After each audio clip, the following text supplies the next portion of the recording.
নিজের বুকের তাজা রক্ত দিয়ে এই নতুন রাষ্ট্র অবকাঠামো তৈরি করেছে এবং সেই রক্তের উপরে দাঁড়িয়ে এই নির্বাচনে যারা পাশ করেছে এবং হ্যাঁ ভোটের পক্ষে জনগণ যেভাবে তাদের ন্যায্য ভোট হ্যাঁ ভোটের পক্ষে দিয়েছে, আজকে সরকার গঠন করার পরে সর্বপ্রথম হ্যাঁ ভোটকে বাস্তবায়ন তারা অস্বীকৃতি জানিয়েছে এবং তারা সংসদে কোনো শপথ নেয়নি।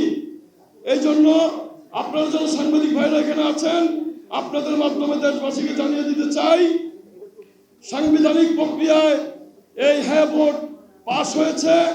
আর এই হ্যাঁ ভোটকে অতি শীঘ্রই দ্রুত সময়ের মধ্যে বাস্তবায়ন করতে হবে, সকলকে শপথ গ্রহণ করতে হবে।